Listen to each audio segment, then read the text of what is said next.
Welcome back, everyone, to Red Spotlight. I'm Alexis, joined by David here for our Agents of S.H.I.E.L.D. reaction commentary series, the show that is made for the longtime S.H.I.E.L.D. fan that wants to come back on here and talk endlessly about one of our favorite shows of all time. And in many ways, from the very beginning, it was all leading to this. We are about to react to what has been known among many people in the community of S.H.I.E.L.D. as the single best episode of the entire show. One of the signature episodes that really, I think, encapsulates what the series is all about. And that's what we're going to do today. We're going to react and commentate to it. Again, for those not in the know, we've already seen the show. We know all of this, obviously. So we react to the episodes, and then we have a lot of commentary with behind the scenes, and then we go over the reviews. All to just remind ourselves what a wonderful show this is. I don't want to waste too much time today. Obviously, we're talking about episode, I believe this is episode 15 of season 4. This is called Self-Control, written and directed by Jed Whedon, originally broadcast on February 21st, 2017 on ABC Television Network to 3.88 million viewers. Of course, our main cast is Clark Gregg, Ming-Na Wen, Chloe Bennett, Ian DeCasticker, Elizabeth Henstridge, Henry Simmons, John Hannah, as well as Natalia Cordova-Buckley as Elena Yo-Yo Rodriguez, Mallory Jansen as Ada, Zach McGowan as Anton Ivanov, aka The Superior, and Jason O'Mara as Jeffrey Mace. We have a lot to get into, obviously, with today, and I want to jump into the episode as quickly as we can. But before that, we do have one comment. Let's go ahead and have it, David. Yeah, from Silva. Hello there, my fellow agents. This is for episode 13, by the way, for Boom. Okay. Hope all is well as usual. I didn't notice until this rewatch that Coulson tells Agnes that May isn't afraid of death, but we learn later through LMD May that she is in fact afraid of dying. Real May never told Coulson of that fear. Much like Real Fitz doesn't bring up marriage to Simmons, it's his LMD version that does. Fascinating stuff. Looking forward to the next time, as always. Yeah, I mean, I think you can That's great stuff. No, yeah, it's probably just because for a lot of them, they just don't have fear. Like, I'm sure Fitz is afraid of bringing up marriage towards Simmons because it's a big step for them and all that, but LMD is not afraid of it.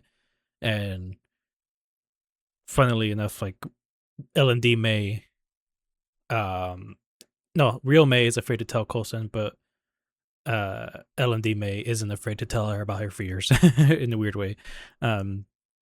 So yeah, I guess you can say she's not afraid of opening up towards Coulson, and that. So yeah, it's interesting. Thank you, Silva, for the comment. So this is too good of an episode, I'm going to tell you right now, and I'm fearful that we're just going to sit here in silence and watch it again. So I've got some things I'll just be, saying over the episode as it goes, but we'll see how this one goes really at the end of the day, because there's so much that happens immediately and it does not stop. So yeah, without any further ado. Previously on Marvel's Agents of S.H.I.E.L.D. Now, while this is going, we should say that this was obviously written and directed by the showrunner of the show, Jed Whedon. This, in fact, was his directorial debut. He felt comfortable taking on the challenge after being so closely involved with the series. You see, this is why I have to stop already, because look at what's playing right now in my ears is this wonderful song.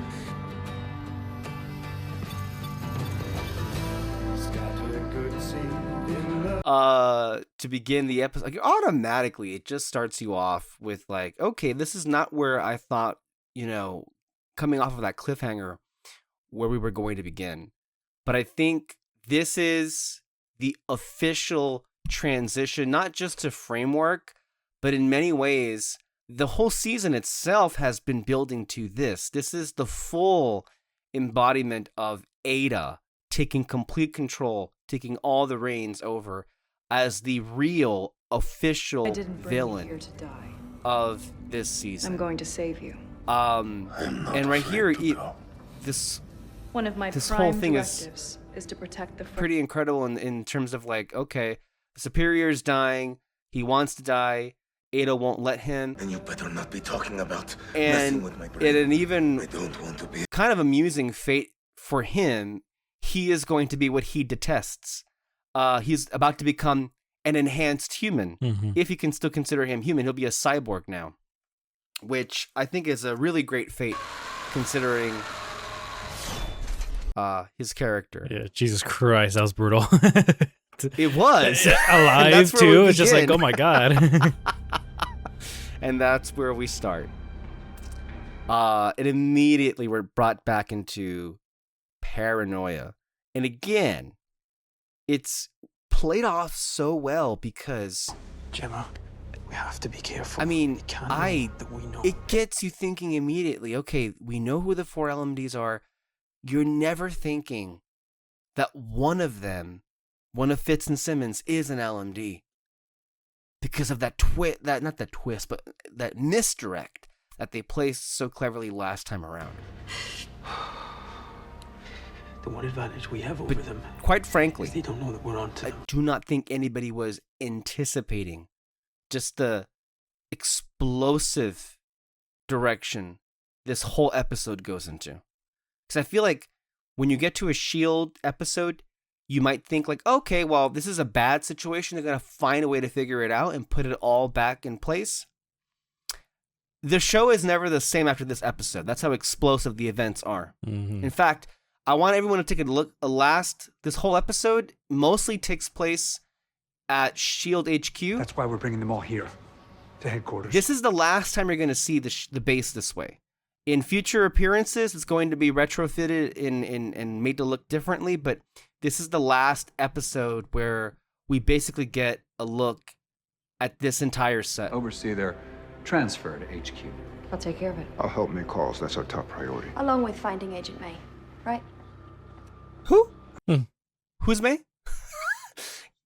I discovered an old USSR communication hardware device on the raid.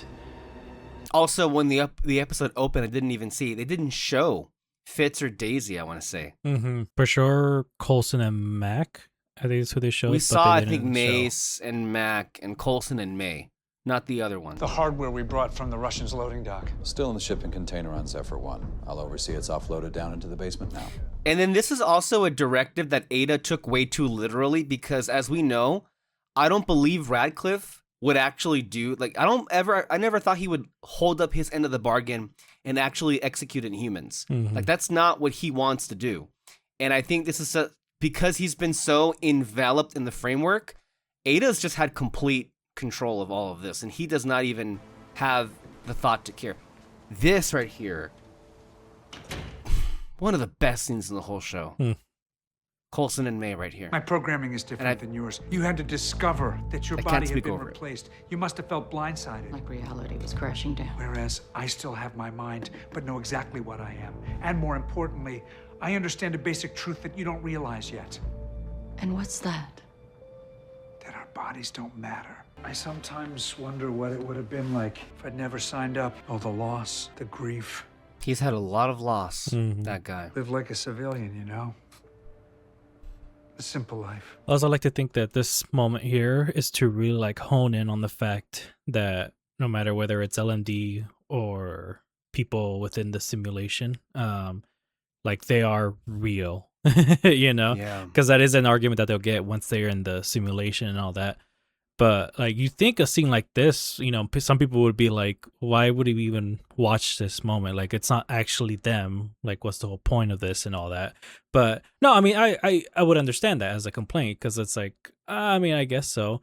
But it's Depends on kinda- how the show is handling it. And I think Yeah. and it depends obviously on talent and the people who write it, right? And it's so embedded into their characters, their lives leading up to this moment, and where this is going. I don't know if you've realized that. I just realized it myself. That whole scene between May and Coulson basically sets up the end of Coulson's story. Yeah. Where they're off together in the end in Tahiti. Mhm. Like Coulson, at this point in the show, has been and his life has been through so much loss and grief. The reason why he wonders what it would be like to live a normal life is because, to an extent, he is not over it, but he's ready for something else. The way that he was ready, finally, to take a step forward in his relationship with May. Figure what out? And You're pointing a gun those at me. two Why are you pointing a gun at me? don't get a happily ever after for very long, but they do get it. they get it. And I think right there, without us knowing, the writers are setting up the end game for Phil Coulson and May, and the end game for Felinda, if you will. Unfortunately, so much more tragedy has to happen before we get to that point, but that's where we're heading. And of course, this. Yeah. In this moment, though, like... You knew how the LMDs were made. You knew. There's no calibration error. I'm not the one that's pointing the gun. I'm putting on I'm not an android. You would lie and say that if you were, you'd be programmed to. What was your mind going through in this moment? Like, I was just freaking out. I was waiting for that moment. It's like, what's the reveal? At first, I'm thinking, okay, well, Fitz. But then Fitz gets talking, and then it gets me confused. Okay, yes. Then maybe it is Simmons. And then it gets me to a point where I'm like, I don't know anymore. I thought I knew, and now I don't. You don't even know like me. Stop it. The same goes for you. Of course this is happening. This always happens to you, to me, to us. It's my watch for you coming true again. You don't even know. Another bloody LMD. You're messing with me. It's not me, Gemma. Well, it's one of us. Also, to go back to Coulson and May's scene, I also like to think, I don't know if they actually explain it in this moment, because like, we know it's Fitz, and in that moment where the director asks Simmons, like, oh, let's just go to my office and we can, like, you know, talk and all that, basically to capture her, why didn't Fitz stop that? Or, like, why didn't Fitz okay that? Like, they could have captured her. Yeah, that's the end of it and all that. Why did he not stop it? I don't know if he explains it later on. I can't remember. But I like to think that the scene with Fitz, with Coulson and May is also set up to be, like, no matter what directive they have or what programming they have, they're still them, and so Fitz would still want to care about Simmons in this moment too. That's what I like to think. Maybe, yeah. Hate you, Gemma. Even if you are a decoy, I'm the bad guy, okay? No matter what. So I'll do whatever you say, okay? I'll do whatever you say. But I think also there's another level to it where it's like nobody knows Simmons better than Fitz. Mm-hmm. And I feel like people still, including on the team, underestimate Simmons. And I also do feel cynically that LMD Fitz realized that in order for Simmons to be taken out of the picture, he needed to do it himself. Mm. And that's why he brought her alone. You just convinced me to slip my wrist. Like this whole situation was set up for this reason. Okay. But you are correct, though. There remain elements of their actual consciousness and personality that are embedded into the machines that we see right here. It just so happens that LMD May was programmed with the care of Radcliffe, because Radcliffe still had a conscience, and Radcliffe did not want people to be harmed. Ada has no such care in the world for that, which is why there's a turn here, because this whole scene is incredible. But the part that, because even right now, it's like, you're not entirely sure, but then when Fitz makes the turn...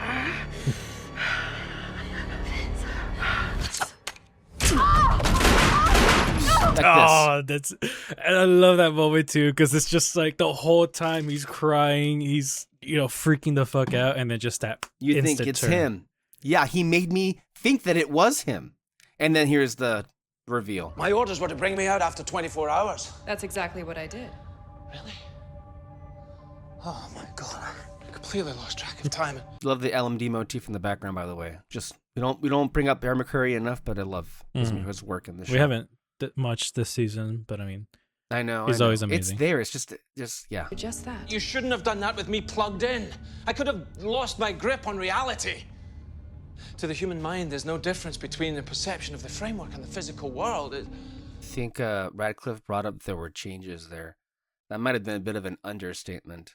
Currently, the whole world is being, in the framework, is being turned pretty bad. Are there commands working on a subconscious level to avoid detection, as with Agent May? There wasn't time for such subtleties. They're much more objective-driven. Ada, people could be killed in that scenario. Only if they resist. Which, of course, they are going to resist. Yeah. What kind of a bullshit answer is that? You know these people. They're going to resist. Do you really think it's necessary for me to personally greet each of them? You don't think that'll take too much time? It'll be more efficient than you think. Okay. Also, it makes sense as to what Amwan was saying last week. It makes sense they probably shouldn't have switched Daisy, because what if she's called to use her powers? That they probably can't replicate. Just to map your front Unless lobes, you can't be too maybe heavily sedated. I don't know. I don't believe they have the tech for that just yet. or the time, shall we say. Maybe with the Darkhold, they could have gotten an answer for how to fake earthquake powers, but even then, I don't think they have the time for all that stuff. But Radcliffe's cured death. Once I map your brain, we'll never have to fear losing each other again. That's the first time you've mentioned it. Getting married. I mean, I thought about it, but I was afraid to bring it up. I'll tell Fitz when I see him.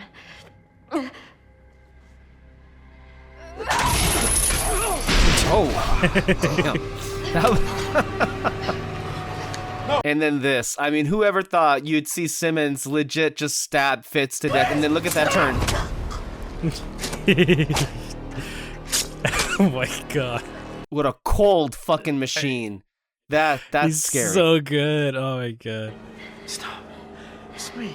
Even just the moments before though, where he's just like, "Don't fight, Gemma," but like he's just so, like he's not emotional about it. It's just like, no, don't fight, it's okay. He's like he's not being comforting or scared or anything. Like, it's just weird, honestly. Daisy told me to tell you she wants to check the accommodations for the incoming Inhumans before we head out. The containment room's downstairs? Yeah. Damn it.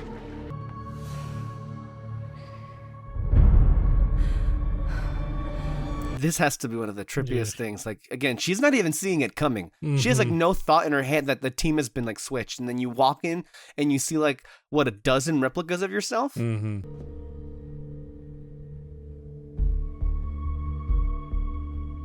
Crazy quick thinking here too. I She probably could have just run away or something, or hid or in- hide. Maybe. Yeah, hide in the corner.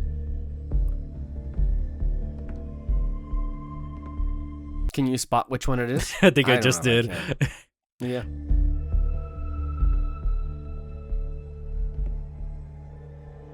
Oh, that's even smarter, Yeah. Daisy.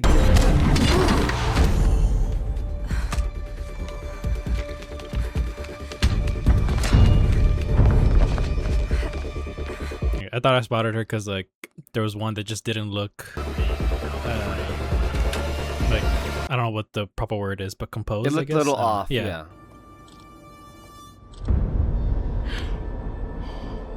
It's Agent Fitz, sir. We can see that. David said Agent Simmons was the only one in here with him.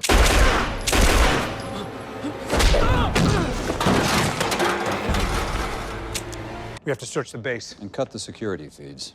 Already gave the order. Then just like look at the camera, Yeah. stare ominously. It is so unnerving. Yeah. But then also crazy that for like a split second, Daisy thought Fitz was dead and all that. Oh, Yeah, especially because that was a pretty bloody scene. It's like, he looks fucking dead. It's a good thing she kept watching too.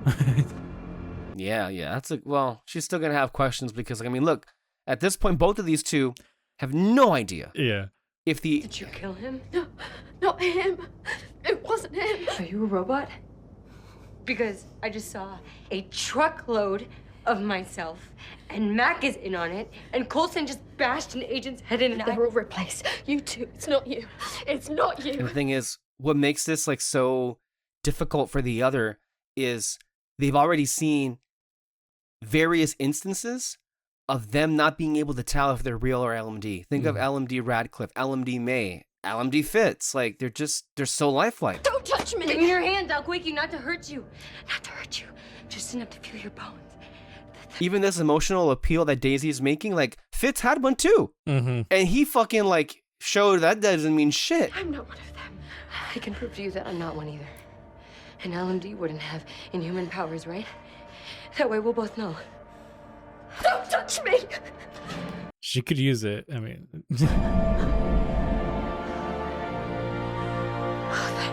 this is honestly my favorite moment in the whole episode. Just like, yeah.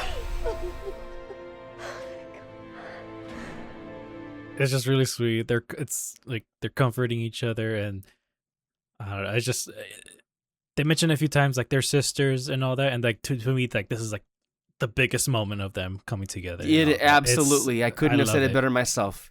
Absolutely. Oh, you sweet girl. There is no logic to love, anger, wonder, joy. I understand the concepts, but I don't feel them myself. But their physical bodies will eventually give out because of it. Oh, Ada, that doesn't matter. Reality is just perception. They perceive it as real, which makes it real. Man, you really walked into that one, Radcliffe. You really... So I can kill you, right? That's basically what she's saying. And then the way that she brings out the knife, You'll live a long life, free of pain. We know you're wondering why you're here.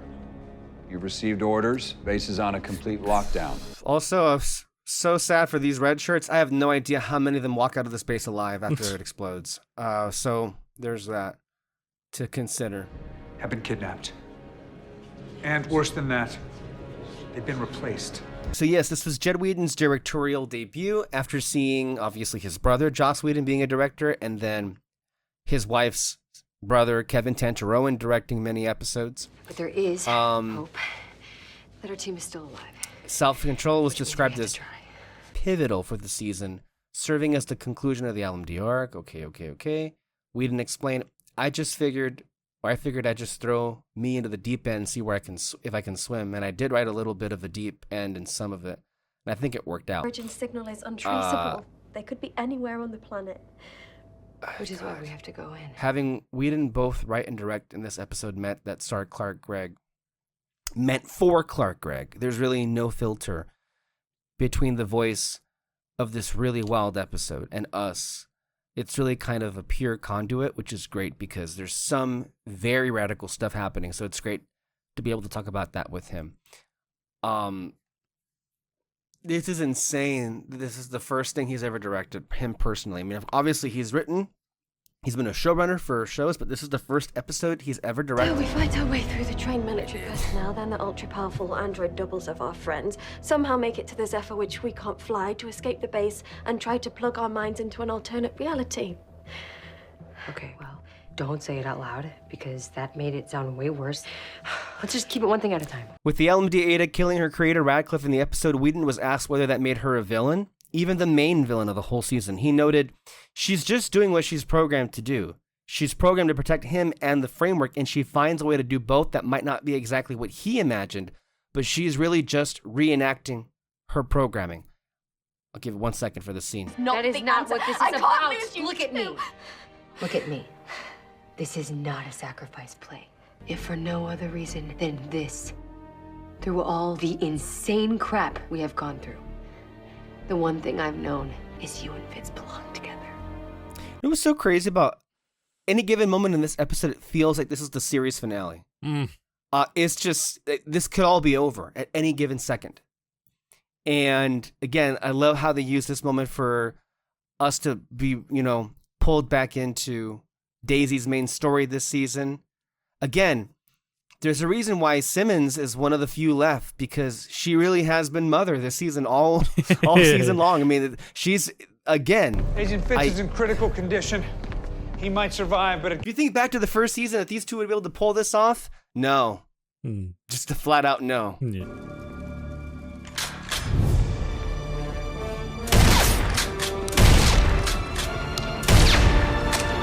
Great staging here, by the way. Yeah.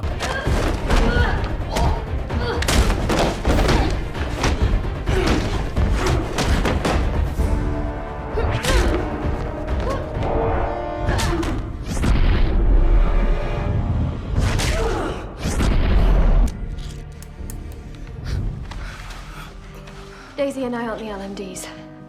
I don't buy it. I don't care. And she really meant that. I'm sorry, Piper. I don't got time for this shit. We gotta go. Yeah. I already had the conversation with Fitz, Daisy. Like, we gotta move on. Yeah, it's over. Yeah.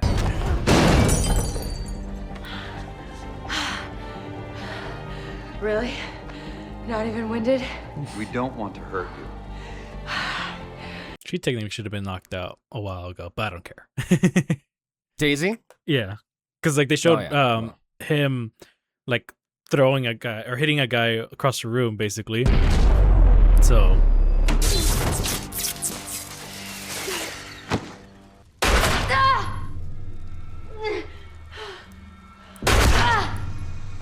Damn. You'll be fine. We're in this together. We're a team. Yeah, basically.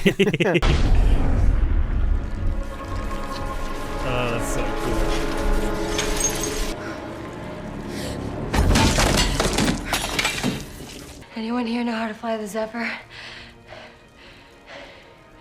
I just started training. Okay.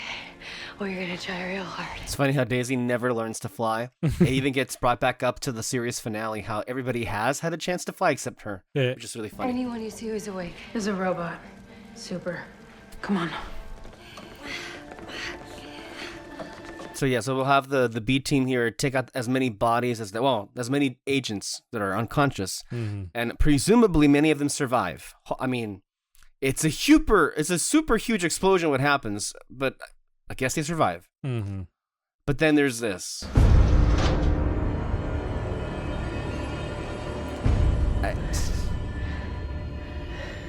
I mean, that's it, right? Like, just it's over. Yeah. Like, Hey, think about what you're doing. I am. Or processing, I should say. Please. Do you want us to die? You know how people always complain in the movies about Marvel movies, how like doesn't seem like anyone ever gets hurt when they're like in those final fights? This is probably like the most messed up that they've been in. May probably beats them when she did whole easily. But like at least for those two, like they look like the most messed up. Why don't you and I have a glass of scotch? Or many? And talk this out like we always do. We've never done that before. Our programming is different. Are you afraid to die? Because I am. Thank you, Silva, for the observation. Just one more time. That was the moment that they were talking about. Yeah. But that pain, that regret, that's what made you a person. A person I love. The guy flying, what's his name again? Davis. I also like to think this is the moment Piper and Davis are like officially like Yeah. in the team, in the main group and all that. There's always been in the background. So My impulse to keep Coulson safe and close. That desire, that came from me. That's good. And I'm sorry to say, you're not him.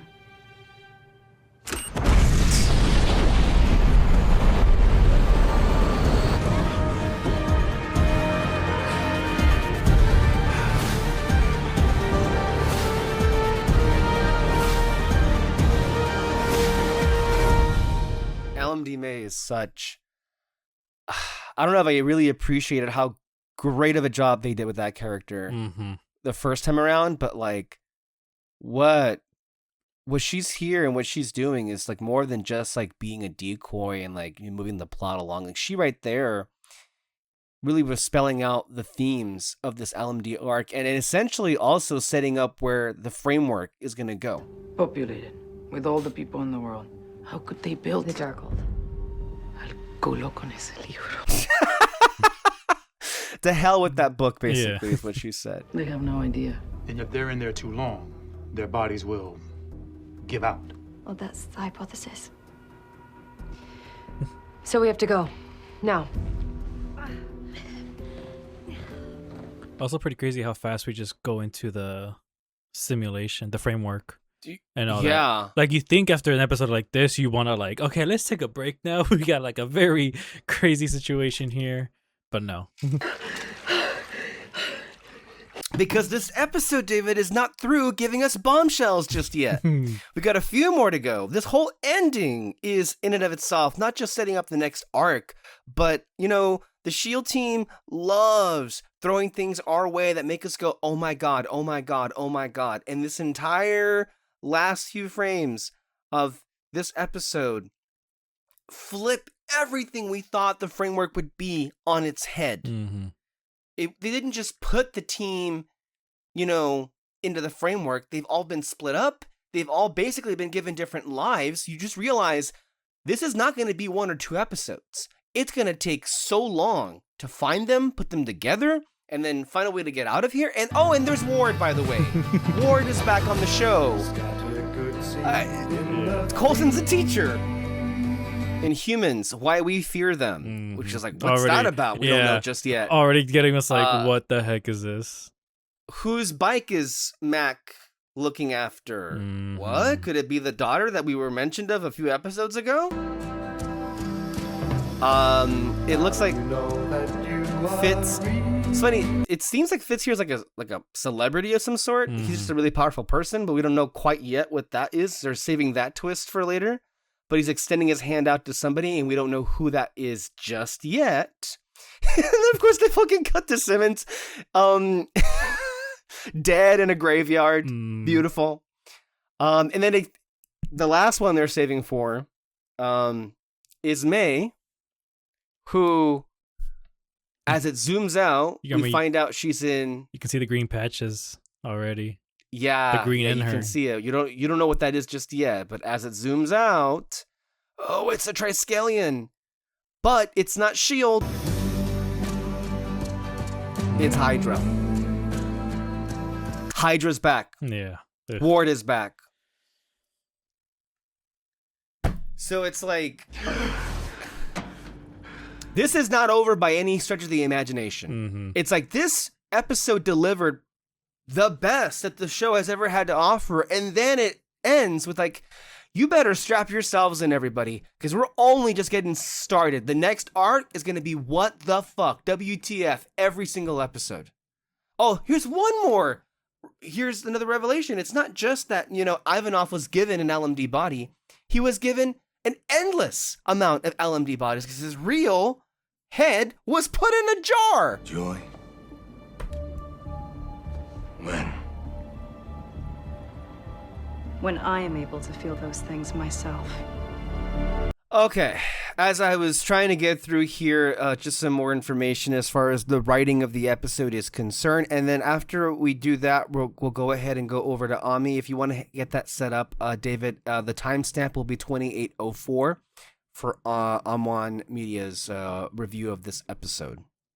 On what Ada does to Anton Ivanov in the episode, decapitating him, but having him still have his living brain remotely controlled, Whedon would not comment on any comic connections this has, but did say that he has his own sort of creation. He is different than the LMDs. I think Ada wanted to keep his humanity intact, and that was the main impetus for her leaving his brain as the remote control. After the series ended, the producers revealed that they were setting up Ivanov to become a version of the comics character MODOK, as they had been given permission to use him in the series. But Marvel later retracted access to the character. Whedon said that the goal of exploring LMDs for the entire second arc of the season was to use them to explore the nature of reality and identity and what defines a person. Are you defined by your physical makeup or by your emotional makeup? By my past actions or my current actions or my regrets? This is epitomized by the LMD May, whose character arc throughout the storyline ends in this episode with her sacrificing herself to destroy LMD Phil and save the human agents. Whedon highlighted a scene where the android sees Snow and remembers May seeing Snow before, but says that she herself had never seen it, separating herself from the human May, despite them sharing a brain, appearance, and memories. Real quick, that's something that I did not know previously about the whole thing with MODOK. I mean, obviously, when this season was airing and when this episode aired, a lot of the comics people came on, and I'm sure some of the reviews are going to mention it. Oh, it's MODOK! It's MODOK! Guess what? They actually were going to use MODOK. He was going to be a villain, maybe one of the main villains of the next season, and Marvel gave him permission to do so until they didn't. So once again, they were promised they could use something, they set it up, and then yoink, you can't do that anymore. And yet, when you watch season 5, is that really an issue? No. I mean, you could say that season 5 has maybe a reoccurring issue where there's way too many villains and they get treated as like villain of the week. To an extent, I do feel that's kind of the point, because they do treat it as a final season. They bring back a lot of familiar faces. I mean, Hydra, what was it? Hydra basically does their own like team up of like whatever villains happen to have been around, of S.H.I.E.L.D's history and everything. So I understand it. And I do appreciate the fact that while maybe I do feel bad for Zach McGowan, maybe he thought he would be like a huge role in season 5 and they had to change that because of Marvel, he still did get to come back. Yeah. And it was fun to see him come back when he does. But it's one of those things where I'm like, damn it, I would have liked to have seen an arc with him as a main villain and see where else it could have gone from there. Although, to be honest, I'm not sure what that would be thematically because they kind of feel they explore what they needed to with him in this season. But that's kind of how the cards are how the dice rolled, I should say. Yeah, I mean, it is curious to think like what they could have done with him as like a main villain. I mean, the only thing I can think of is just him still trying to pursue the whole superiority thing, you know? And so, I mean, who knows? But then also, too, just like, they should have just given him MODOK. I mean, what they did with him. I mean, let's just say this is the real MODOK. It's funny because now, many years later, we're literally, give or take 9 to 10 years after this episode dropped. I should, by the way, say, for a little bit of trivia, we are recording this reaction on August 12th, the official 6th anniversary of the end of the series. We didn't plan it that way. It's just how it fell, to be real with you. But my overall point is, now we have the benefit of hindsight. And with hindsight, we've gotten a chance to see what other Marvel creatives have had the chance to use or utilize certain characters. I said last episode that, Kevin Feige has had a chance to really explore some things that S.H.I.E.L.D. technically did first. And I forgot completely one of those things is MODOK. And I think I have good reason to forget because what they did with MODOK was embarrassingly bad. Yeah. Embarrassingly bad. You know what sucks too about it? Because MODOK was supposed to be, he technically came out in Winter Soldier, that one dude who uploaded his mind into a machine. Do you remember? Oh, yeah. Was that to be a MODOK? That's Arnim Zola. Yeah. The character you're referring to. Yeah, I think I've heard it like many times that he was supposed to be MODOK. But that the MCU was going to use him as a MODOK. Yeah. Okay. And so, but like, that's just kind of annoying to think because like they had a good way into MODOK, didn't use it at all for some reason. No. They could have used it on Agents of S.H.I.E.L.D. It would have been fine. MODOK is not that big of a villain. Like, nobody really cares about him. I remember watching a Superhero Squad show. MODOK was just like a whatever villain. Like the Team Rocket of villains. Like it was just there. And then instead, they used it for Ant-Man and the Wasp 3. But what sucks, though, is just that the writers just literally asked for it. And Kevin Feige just okays it. Like, because he probably did that with MODOK and Ant-Man and the Wasp. He for sure did that with Doctor Strange 2 with Wanda. Like, the writer and director that was just like, I want to use Wanda as the villain and all that. And he just okays it. Instead of just thinking through, like, hey, no, actually, I think maybe we can use her as, like, an Avengers villain or something. But, like, it's just, what's your thought process in like okaying some of these things? Like you don't utilize them well enough at all, and it's just like that's the annoying thing about like all of this basically. Like it's just so weird to think about like what Kevin Feige okays and doesn't, and what he changes his mind on. Yeah, like what the heck is your thought process? You're gonna turn this into a whole tangent on Kevin Feige. I'll just tell you one thing. We're very soon on this podcast network gonna drop a review for Spider-Man Brand New Day. And I'll just tease a bit of that conversation where in regards to the previous 3 movies, Homecoming, Far From Home, and No Way Home, the world that we live in and the Marvel fandom at large are such fucking hypocrites. Because this show that we're talking about right here, Agents of S.H.I.E.L.D., John Campea, who had a huge platform at the time, the head of AMC Movie Talk, did a video, as I mentioned many times, saying that every 5 minutes in the first season, this show did whatever it could to remind people, by the way, we live in the MCU, the Avengers, Captain America, Iron Man, Black Widow, and everybody else that followed him used those talking points to say, yeah, it's too embarrassing for even me as a Marvel fan to watch this show. Here's my hot take, which it shouldn't even be a hot take. Brand New Day was the first real Spider-Man movie that Marvel has made, the MCU has made, because the previous 3 films were not Spider-Man films, they're MCU movies. They're MCU films, because the other day I was with Peter and we were kind of like fast-forwarding through all the different bits and pieces of those 3 first Spider-Man Tom Holland movies, how many times they did an Avengers reference. Yeah. Especially the first two movies. And even more, like, they're egregious.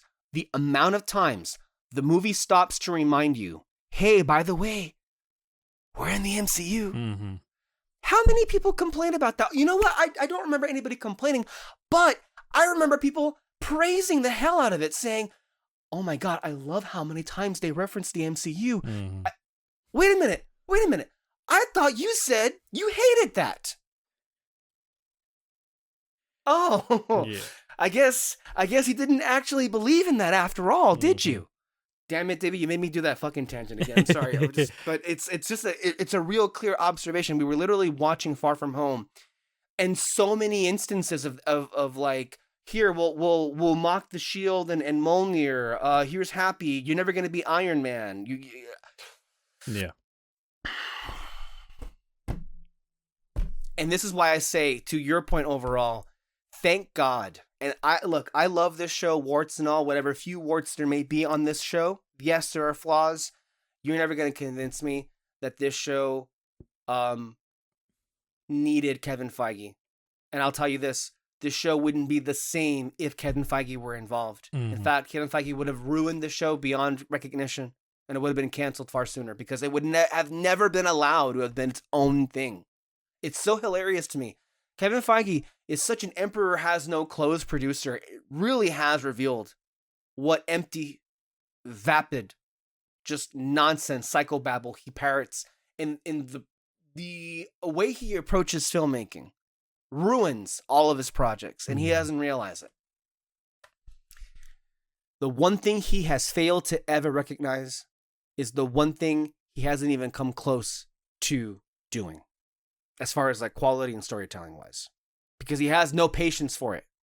No one thing can be standalone. No one story can just have its own set of characters. It has to be in service of something else. We can't have something ever be by itself. It has to set up a whole storyline. It has to set up the introduction of the X-Men. I'm not referencing anybody in particular when I say that, obviously. I mean, what would I possibly be saying? The X-Men are not here yet. But, you know, it's just incredible to me. This episode that we just witnessed, Self-Control, succeeds because of 3.5 seasons leading up to it, of years worth of character and storytelling. In one season, S.H.I.E.L.D. delivered far more character growth and development than the entirety of the arc of the MCU. And yet, you know, people will say the show fell off. People will say, oh, it wasn't as covered. People are fucking hypocrites. That's all you got to say about that. Because I think as we go back week and week and week through these episodes, it only gets further revealed. And again, we only had the comparisons because, I mean, why wouldn't we compare it to? At a certain point, it was advertised as being a part of the MCU. Well, the MCU did use MODOK, and it fucking sucked. Yeah. And it's not the only thing that fucking sucked. And Kevin Feige is always at the scene of the crime. And yet, his loyal fans, the MCU fans, never, ever, ever want to put the blame on him, even though he is the one constant involved in all of these projects. We've had 5 consecutive years of a downward trajectory of quality. And he's been the producer for every single last one of those. And yet people still want to say, gee, what happened to Marvel? How did it fall off? What do you mean, how did it fall off? Blame the people who are actually making it. Jesus fucking Christ. Anyway. Yeah. The episode focuses on the pairing of Daisy Johnson and Gemma Simmons as they have to fight the LMDs together. Whedon explained that he and the other writers felt that the two deserved to have some time together, as the series had not yet taken the time to show the characters unpack and hang out with each other following Johnson's recent return to S.H.I.E.L.D. Their friendship is one we hang about. He continued, we felt like they were a good pair for this, and they wanted the two characters to not have been replaced by LMDs for the next storyline in the season when they get into the framework. It worked out on all fronts. discussing the conflict between Simmons and the LMD Fitz in this episode. And the reveal at the end that Simmons is dead and in the framework and Fitz is with someone else, Whedon referred to the pair's relationship as forever love, saying, I don't think anything will come between them, but that's why we constantly put things between them, because the longing for them to be together is sort of the feeling that we're addicted to as writers, and hopefully the audience is addicted to. Mm-hmm. It's the greatest representation of the price of being a spy, and the things that are torn away from you. And there's no better relationship in the series to represent that than them. And well, we got the message pretty soon that every season they do this. And I think that's just part of the nature of being a fan of this show. I mean, that's for any sort of couple within a show, or at least like two characters that you like to be together and all that. It always happens. One of my favorite book series, they always have to separate the main two characters who end up together by the end of it. And it's just like, it's great. Henstridge and DeCasticker were named as honorable mentions for TV Line's Performer of the Week for the week of February 20th, 2017 for their performances in this episode. The site praised the pair for their confrontation sequence between Simmons and LMD Fitz, saying, while Henstridge toggled between tears and intensity, DeCasticker crushed us by switching from an anguished Fitz, doubting over as he slashed his wrist, to an ice-cold android plunging a knife into his accuser. Simply chilling. Love it. Here are some reactions from Reddit, and then we'll go over to One Media. And they found a way to bring back Ward. Amazing. And now a hiatus. I'm going to cry on the floor. Yeah, that's true. I forgot about that. When we were watching this in real time, we had to wait, I don't know, weeks, maybe even over a month for the next set of episodes to air. This show keeps blowing my mind. And RIP budget. Edit. It's worth it though. It helps make this show better than ever. Hopefully it's enough to secure season 5. Yeah, we're still lingering on that ourselves. Mm-hmm. Prediction: they're gonna bring back Trip, and I'll be happy, and then it'll be sad as fuck. That's true. They do that. Let's see here. Holy crap! I loved every bit of this episode. That exchange between Fitzdroid and Gemma was amazing and sad. Real May wasn't present with the team for most of the arc, but it was great to see fake May develop. Daisy was just awesome in this episode. I loved this whole arc.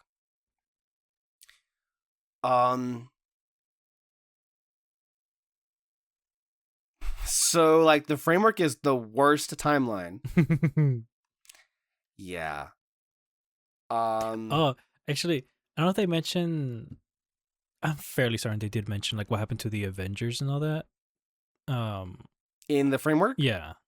Did they just get killed off, or did they ever? Well, what probably happens is they were captured and executed, or something happened because of when Hydra took over. The whole Cambridge incident is what allowed Hydra to take over. We'll probably talk more about that when the next episode happens. But in the timeline is because May saves that Inhuman girl goes on and lives, and then she causes a massacre at some university. Mm-hmm. It's kind of like with Logan, if you think about the timeline of Logan. The mutants have to hide because of Professor X did something bad, I think. But in a very similar way.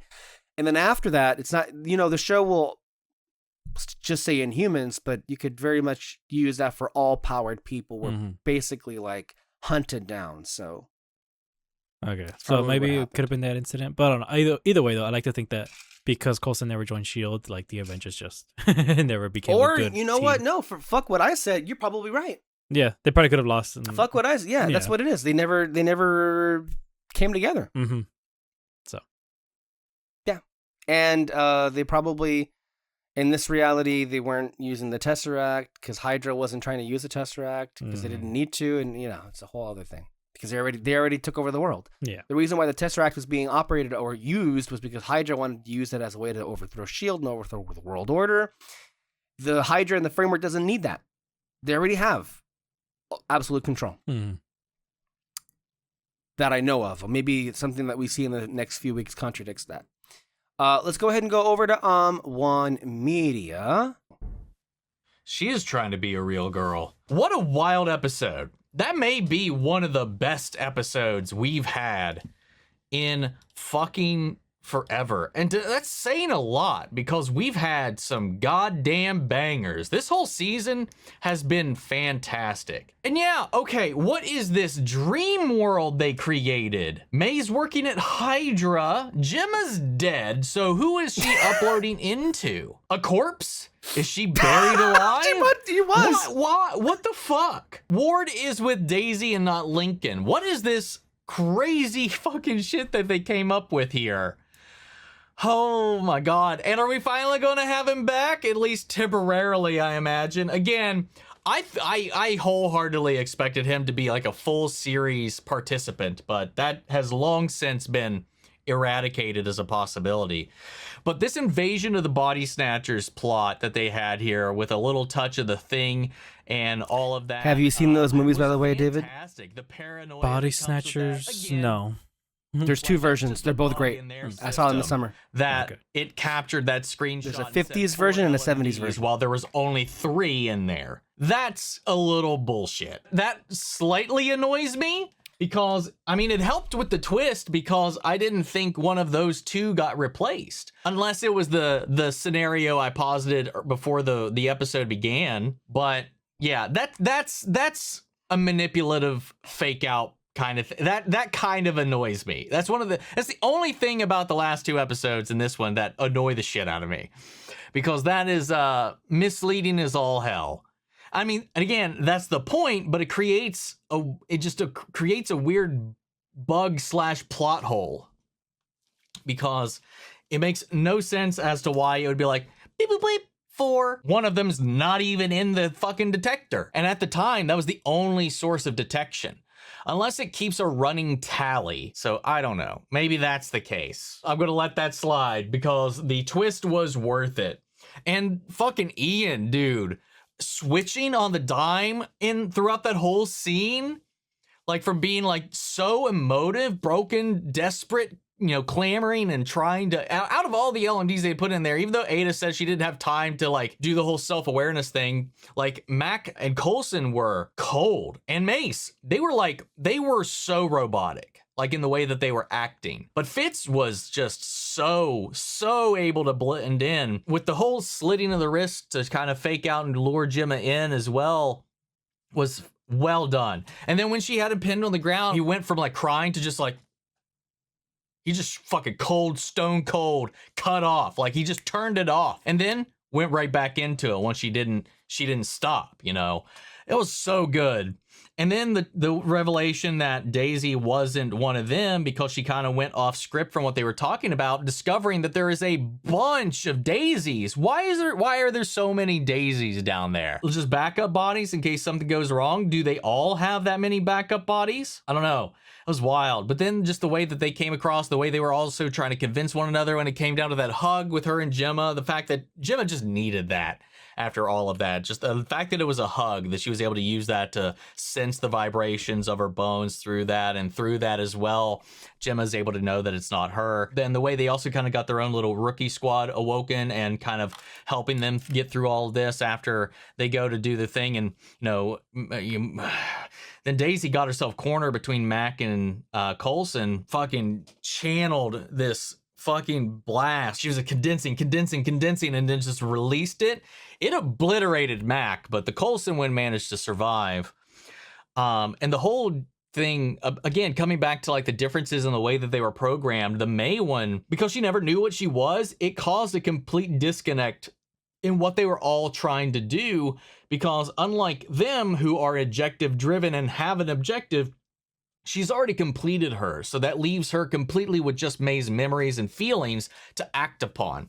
So once she's kind of roped into this and then realized what is going on, she chooses to back Daisy and Gemma and take herself out and Coulson because she laments what she is and is doing this to keep them all protected. Okay, I guess part of this world that was created, because I was just thinking about the Coulson aspect of it, he's teaching a class on why we fear Inhumans. So with May running Hydra, we know that part of the deal was to make a world free of Inhumans, one that the Watchdogs and the Superior would approve of.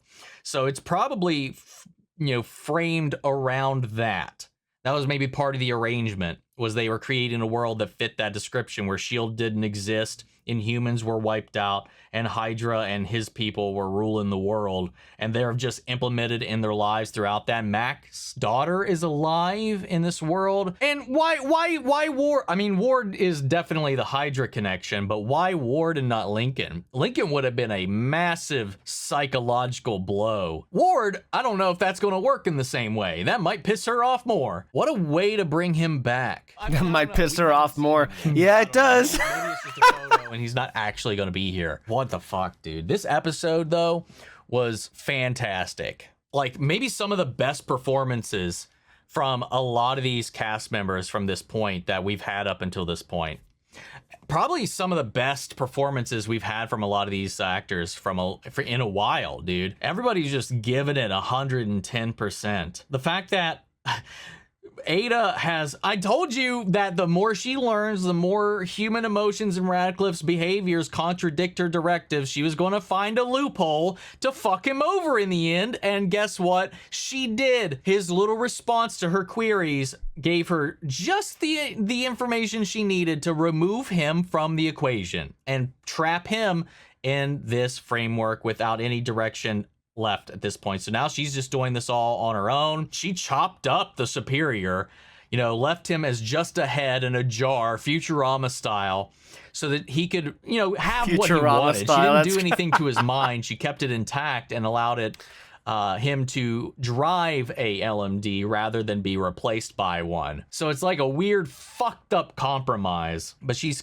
brought him on as like her own like arbiter in this way while she's on this quest to feel things. She doesn't understand these emotions, so she wants to, which is why she wanted him and kept him around, an LMD that she could control, but that feels all of these different things.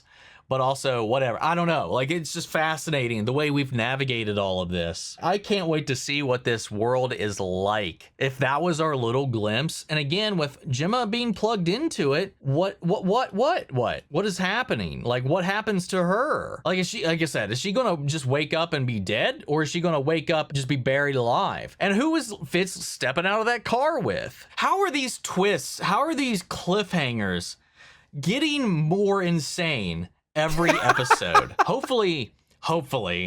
I mean, there wouldn't, never mind. No, I was going to say there wouldn't be any oxygen down there, but there would have been when the body was originally, it doesn't even matter. Either way, there would be a limited amount of oxygen that was in the case when the coffin was originally brought down there, because obviously the corpse isn't alive to breathe that. So as long as it was airtight, it should at least have a supply of oxygen in there. So hopefully Daisy figures out in this world that Gemma's dead. So hopefully she puts that together fast enough that she can get here, dig her up, and get her out of this. I'm going to go ahead and just touch on something that on one side there that's actually quite, I think, important to acknowledge. Even though I don't believe it needs to be, because he did it, and I think it goes without say if you love this show. But I feel very early on, especially in season 2, look, I'm going to say to you something that I've always believed. I do believe that this show truly is something special. And I do believe it is in large part because the cast themselves, I think that they felt a lot of the rejection from that first year. And I think you saw them really use that to great effect. Not just the writers, but also the actors in the second season. Because you notice a dramatic increase in their performances. They were always good, but 2, I think, was the defining season in terms of like where they wanted to take this show, not just creatively, but the actors. I think most, if not all, the main cast, I think really, I feel, approach every season with like, what more can I add to this character? What made this show always work is, and that also means when it ended when it did, which is like it didn't overstay its welcome. It didn't get to the point where like, okay, guys, we've done literally all of it. We can't go any further. Every year, the actors bring something new to their performance. And so I always took it very personally when somebody like Grace Randolph years ago said, oh, but we can't bring the S.H.I.E.L.D. actors back into the movies. They're TV actors. They're not movie actors. And then I look at an episode like this where, yes, creatively, the show is firing on all cylinders. It would mean nothing if we didn't have great actors to sell at home. This is some of the best acting you'll see in all the show, but it also, I think, what had an added element is, and not to disrespect the other actors that were on other shows on TV at this time, whether it be genre or not, but what to me always made this show feel so much more than what most considered it to be, well, not just the characterization, but the commitment and the new ways that the actors were able to blow me away. Mm-hmm. So, yes, I will and always will take it personally if somebody says that, the actors on Agents of S.H.I.E.L.D. aren't good enough to be on the same level as the actors on the MCU. Let me tell you something. The MCU has had a long history of amazing actors. What were they actually doing in those movies? I mean, yeah, they were acting, and yeah, they were giving good performances. I don't mean to cast doubt there. How many of those amazing actors were able to actually get something really great to chew on, as what we saw here, with literally every part of the cast in just this one episode? Yeah. How many moments in the MCU can you think of that come close to that sequence that we saw with Fitz and Simmons? Or with Coulson and May? Or with Simmons and Daisy? Yeah. Can't. Which is why I say, absolutely, no, David had to mute himself because there's like a motorcycle around, so that's true. But this is why I've always said and held it up to be the shining beacon of the entirety of the MCU. And I think this is also the folly of the MCU. Why did we not have more films where the actors are given to do big stuff like this? That was so in large part they prioritize spectacle over stuff like this, and then also they don't really care about characterization. The mortal flaw of the Marvel Cinematic Universe is that they focus on the actors' likable personalities to sell the characters more than the writing, because the writing doesn't really offer much as far as characterization in the majority of the MCU, basically. And that's really unfortunate. I will say Ryan Coogler is a great director, and he has great actors, and he does give his actors moments to chew on in the Black Panther movies. Oh, for more sure. so Wakanda Forever. Yeah. You know that you notice the difference there. That's it. Yeah, that's kind of the only. And again, one. a lot of the actors that are in the MCU, they give good performances, some great performances, but I'm telling you, nothing. Mm-hmm. The only one that I ever once saw. Yeah, go ahead. The only one that I can think of that's close, but like it's very brief. What is in Spider-Man: Far From Home? We remember when he calls Happy. And he picks him up, and he's just like, "Is it really you?" It's like, "Tell me something that only you would know." Like that's the kind of like the only intense moment, but it's like pretty similar to this episode and all that. But they kind of, I mean, it's not much of a complaint, but like they put in a joke right afterwards and all that. It's very brief and all that. But yeah, that's kind of the closest thing. But that's just one though. Either way. They couldn't do that with a Secret Invasion, so. And look, I don't mean to be taken out of context. Are there emotional moments in the MCU? Absolutely. Are there great moments with actors like, for example, Tony Stark? Yes. But they're few and far in between is what I'm saying. I'm not saying that the actors in the movies aren't capable of this. They very much are. The point is, they weren't given ample opportunities to do that. And that is the issue. Okay. Let me go ahead and go over to IGN. Where are you, IGN? There you are. Okay. This is Terry Schwartz. Well, that certainly was one of the best episodes of Agents of S.H.I.E.L.D. One of the best that they've ever aired. And without a doubt, the best of Season 4 to date. We knew going in that Self-Control would conclude the second pod of the season, LMD, and kick off whatever storyline would lead us to the end. But Hydra running the world? Certainly did not see that coming. In our preview for tonight's episode, Jed Whedon told me that one of the challenges of this season was trying to stay one step ahead of what S.H.I.E.L.D.'s smart audience expects. Most of us probably assumed that the show would be sending its main characters into the framework, but I doubt many of us expected what we'd find inside. Hydra in charge? Simmons is dead? Daisy and Ward are an item? This truly is the Upside Down. I could spend an entire review just talking about the implications of the cliffhanger finale and what that means for what's coming next. But beyond a killer setup for the third and final arc of the season, Self-Control was a great episode across the board. It leaned into and paid off relationships that had been fostering for years now, while also twisting them and allowing us to see them through a different lens. The Daisy and Simmons team up against the world was particularly fun, but even LMD May putting a stop to LMD Coulson and Simmons having to kill LMD Fitz had a lot of emotional weight and resonance. Self-Control also looked great. The special effects used this week were top-notch, with the standout being Daisy's destruction of the LMD Coulson and Mac models. It's clear a lot of time and effort was put into making this big showdown as badass as possible, and it worked. Considering most TV shows aren't working with film-size special effects budgets, and that really shows its age, this is 10 years ago, by the way, and need to turn around these scenes on a much tighter deadline, it's always rewarding as a television viewer to see these come together in such a great way. Agents of S.H.I.E.L.D. has done a great job of staying a step ahead of audience expectations this season. And that played out in an important way with the reveal of who was and wasn't in LMD. I'm pretty sure Fitz has been a decoy since Ada first captured him in Radcliffe earlier this season, by the way. Interesting. The series also used our expectations of these characters against us. Ming-Na Wen has done a lot of fantastic work as LMD May, but her turn at the end of the episode was incredibly earned and also showed that we are more than just our programming, robot or not. Similarly, S.H.I.E.L.D. has done a great job showing there are shades of gray to these robotic versions of our main characters. Even with Ada killing her maker and assuming the main big bad role, I'm hesitant to actually consider her a villain. If anything, she's one of the most sympathetic characters on the show in her quest to be more human. That's important as Agents of S.H.I.E.L.D. gets into touchier, more political material with what it's been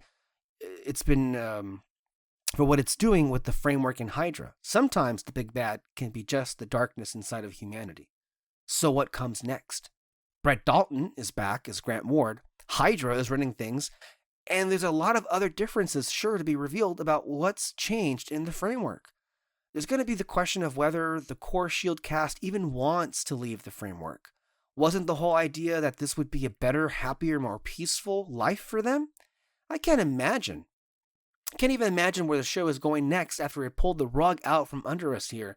And that's the best feeling when watching Agents of S.H.I.E.L.D. Of course, 9.2, amazing is what she rated the episode. Here is Alex McLevy, the AV Club. What if you could wipe out your biggest regret? We all carry our losses and mistakes inside of us, but the big ones help define us. Without the pain of a foolish or subsequently erroneous decision, we might not have grown and developed into the people we are today, for better or worse. Then again, do we like who we are? Not everyone does. Depending on the psychological weight of your burden, it might seem like a worthy trade-off. You'll no longer be the same person, but you'll be free of a memory haunting your consciousness, dragging you down. It's a debatable, at least worth having. And for those who carry the worst regrets, it might not be a debate at all. Anything that spares you the ongoing emotional toll of life-altering error would appear to be blissful release. Unless you're a hero. Gemma Simmons and Daisy Johnson don't just refuse the siren song of the framework because they're repulsed by the anti-humanist notion of losing their bodies and existing in a purely virtual world, but because they believe their pain and suffering is an integral part of who they are. They can't even consider handing themselves over because they would know it would cost them something fragile, something that defines the human condition. Call it a version of existentialism or pessimism or just a philosophy of pain. According to Daisy and Gemma and Melinda May, LMD May, we define ourselves through our suffering, and anything that seeks to take away our knowledge of regrets that would also take away our very humanity. That's the biggest problem with Radcliffe's digital paradise. He believes its fatal flaw is its greatest asset. And when Ada slits his wrists and shoves him back into the framework, his shock and confusion suggest that deep down, he didn't quite believe all his high-minded talk about how our bodies don't matter. If that were true, he wouldn't have been so hypocritically protective of his own. Self-control is Agents of S.H.I.E.L.D. at its finest. Whereas 4,722 Hours delivered one of the series' greatest episodes by completely abandoning the standard format, and One Door Closes excelled by embodying the platonic ideal of a normal episode. Self-control splits the difference between routine and exception. Or, to put it somewhat differently, it takes the best of both of those models and combines them into a single triumphant installment. By delivering the best version of a standard S.H.I.E.L.D. mission, thrills, action, humor, and pathos, all combined in a smart and sleek package, it highlights the true spirit of the show, a superhero series that stands with the best storytelling of its comic book and cinematic progenitors. But infusing what is that word? That's not progenitors. That's a progenitors. Progenitors? I guess so. Progenitors, okay. But my brain just like, what is that word? Mm-hmm. But infusing that with a who can you trust mystery that quickly and smoothly transforms into a Hitchcockian pressure cooker threaded through with a sci-fi conceit, this became a classic episode, one that delivers on so many levels. It can stand as a hallmark achievement for the series. For that, Jed Whedon deserves a long overdue round of applause. It must be incredibly irritating at times, being the younger brother of one of the most beloved pop culture polymaths of the modern era, despite having written some decent episodes of Dollhouse, including both superb season finales. When he was announced as showrunner of Marvel's first network drama, along with his personal and professional partner Marissa Chancharoen, there were the understandable rumblings about nepotism, the suspicion that Joss Whedon had given his family members control of a potentially enormous artistic undertaking instead of a more worthy candidate. And during that creatively dire first season, those suspicions seemed as though they might be borne out. I will just say, once again, in the spirit of pointing out hypocrisy, it's amazing how much hay Jed and Marissa got for that first season, creatively speaking. And yet, once again, people like to say about the MCU at large, again, Kevin Feige, but also his army of writers he keeps hiring over and over and over again. Where are all the critiques? Where are how many movies? I mean, again, speaking of the Homecoming trilogy, the same fucking writers that also wrote Ant-Man and the Wasp. Mm-hmm. Where is the critique? Where is the groaning that we always have when they're announced to do the next predictable MCU entry? Yep. Nothing. But over the course of the subsequent seasons, the two of them have steadily improved the series, resulting in a fourth season that is easily the most consistently satisfying, if also slightly sacrificing the higher highs to do away with the lower lows. But Self-Control is the first time he stepped behind the camera on an episode he wrote as well. And the younger Whedon obviously waited until he was ready because nearly every decision made here is the right one.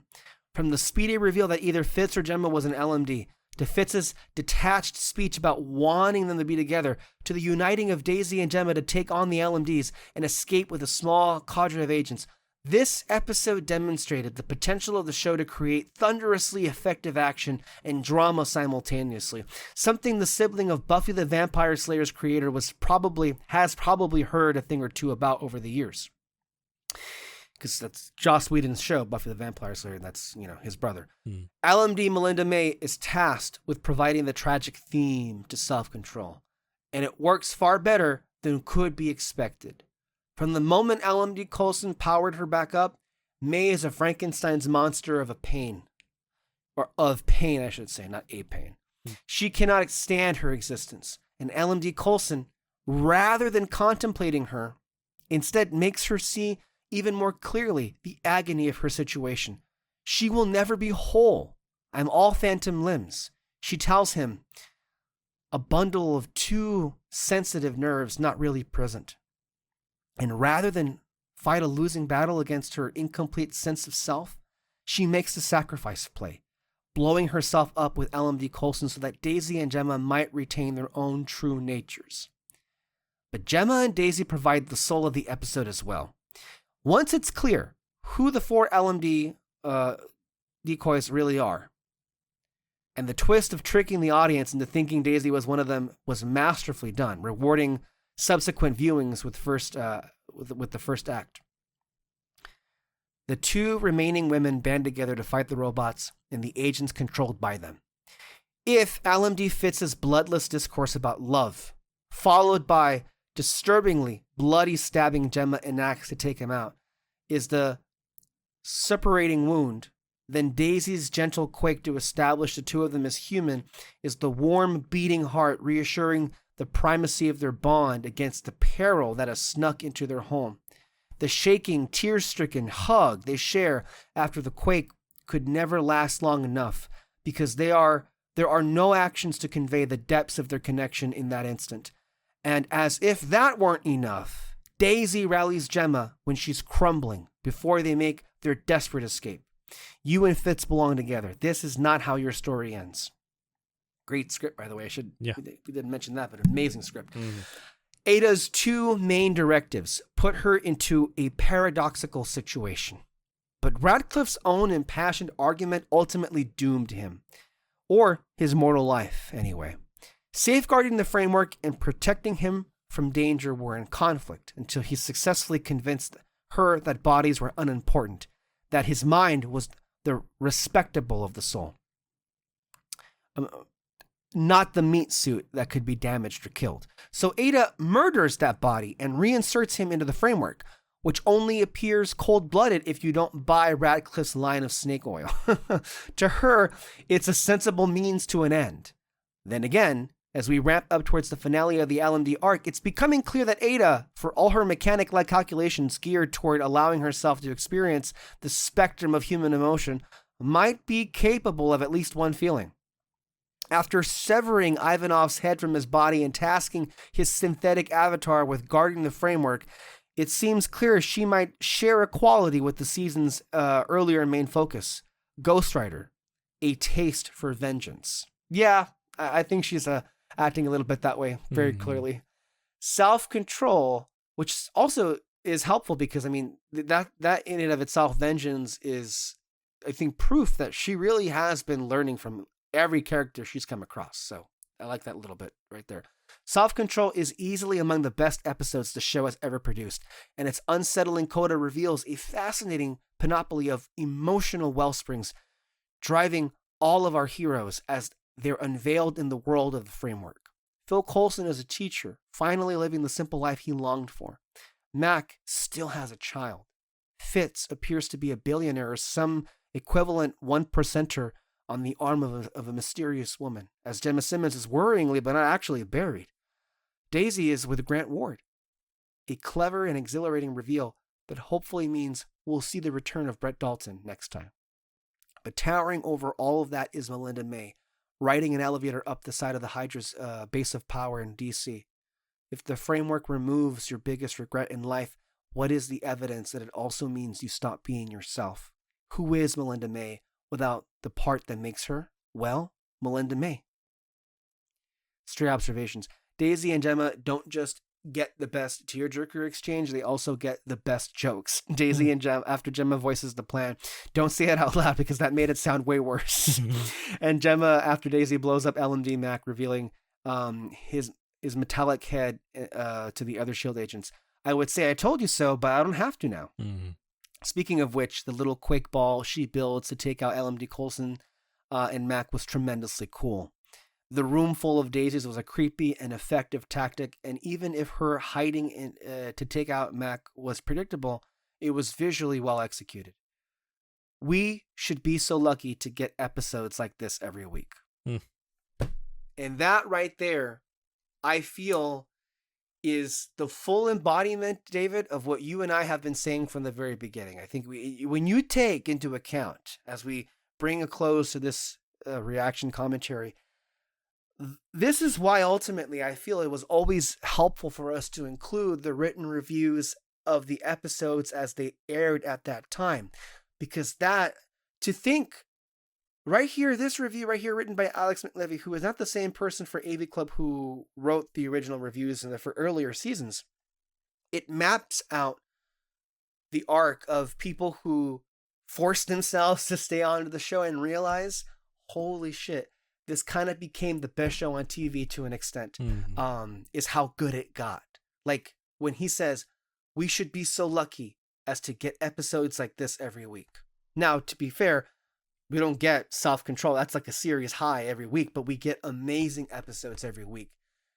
And in fact, we always were. But it took a while for people to really fully get on board with that. Now, and again, to be fair, do the following 3 seasons reach the highs of season 4? Not as a season, but individual episodes, I will say, do rival. I think that's the trade-off, where like season 4 is the best season of the show because there's just consistency all the way across. But I do think there's a lot of validity to be said that the exchange was there aren't as many noteworthy standalones in all the other seasons. Now, I always maintain every episode of S.H.I.E.L.D., even when it's not great, is still a good episode. I love the show that much. That's just how it is. But in seasons 5, 6, and 7, there are notable standouts. In 4, this is one of them. But overall, the consistency is at like a very set level. Every episode is immensely enjoyable, and it keeps your attention.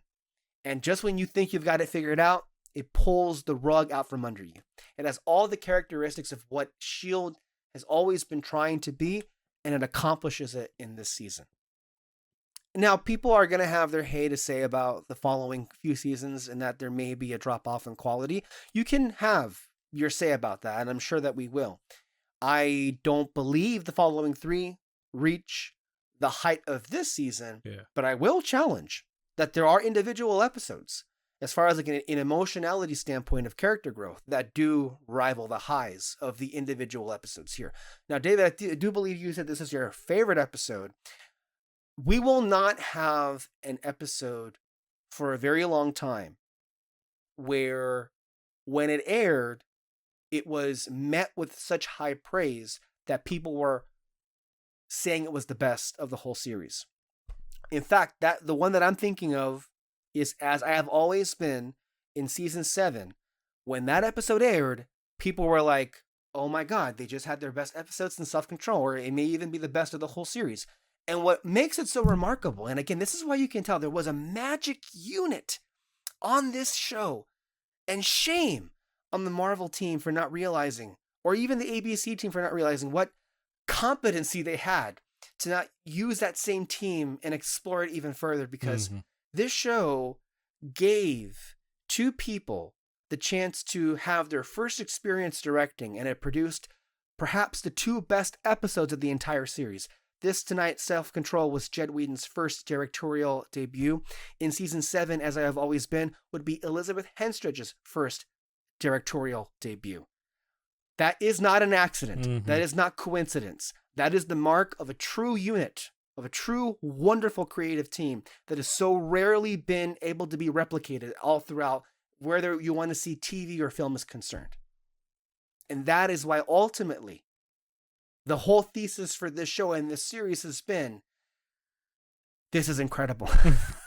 And the world really got it wrong to ignore this show to this very day, if you will, basically. But yeah, I wanted to say all that and then lead it off to you, David, as your feelings on the episode, and then overall anything you want to say in regards to what we want to extrapolate from this one episode and what it means and says about this show.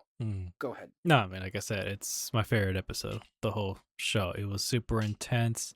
I love that moment between Daisy and Simmons, them hugging. Like, to me, that was the moment where it's just like, okay, yeah, these two are sisters. They're like their family, and all that. And I actually forgot about that scene of Daisy saying like, "I'll take on the LMDs, like don't worry about it," and she's like, "No, don't go on this freaking suicide mission right here." It's like and all that, and then she stops her like, "No, this is this isn't that. Like I want to protect you. I want you to be with Fitz and all that." It's funny on one side of it because it's just like yeah, even she ships them and all that. Like she knows that they're meant to be together and all that. But on the other hand too, it's just like regardless of how she's feeling, she'll always protect her. I don't know. It's just again very. It didn't actually that moment kind of hit me a little bit harder than the first time I saw it. Yeah, like I almost wanted to tear up. I'm like, oh man, that's so cool. And so yeah, and then it's just I don't know, it just really pushes the envelope of like what this show can do and like what the whole MCU can be, and all that. So, but yeah, I don't know, just incredible episode. Yeah. I will also say resident Shield hater John Campea every now and then would watch an episode of the show that people would praise. I do believe he watched this one and said it was great. For whatever that's worth. So even he, and I do lay a lot of the negative initial impressions that the internet and people on the internet and Marvel fans, again, interacted with the show were due to John Campea. And even he himself, occasionally the show produced a great episode. I think I remember him, I don't know even why maybe his team was watching the 100th episode and he said it was a good episode. So even he sometimes is like, hey, this show can be good. Even though he largely is responsible, I feel, for getting a lot of people to believe very early on this show was not good at all. Like, the way that this show has been, I don't think I'll ever be entirely over it. And I don't think I should be, because we have to stomach so much crap, honestly. And we have been, and we continue to do so. And people don't nearly whine, bitch, or moan enough about the absolute inferiority and just flat out incompetence that we see in a lot of, let's just say, franchise filmmaking. And a lot of that pertains to Marvel. This very year, we're going to get Avengers Doomsday, and it very well might be one of the worst films, maybe not ever made, but I mean, who knows? I mean, look, I think you and I have been saying very frankly that it smells like a Rise of Skywalker level disaster waiting to happen. Just a complete explosion of incompetent writing all over the place. Mm-hmm. So there's that. Yeah. Anywho, if you want to check out our Spider-Man Brand New Day review on the channel, it should be up. I think it should be up by soon. the time this video goes up. So okay, it should be. Okay, great. So stay tuned for that, because I think that may not go the way you think. I'll tell you that right now. Yeah. But don't read too much into that, because like there's like, you know how the MCU, there might be some good things to say, but there are also a lot of yeah, it's kind of mixed, but we'll get to it. Yeah, it's what it is. All right, everybody. We will see you next time. Bye-bye. Bye.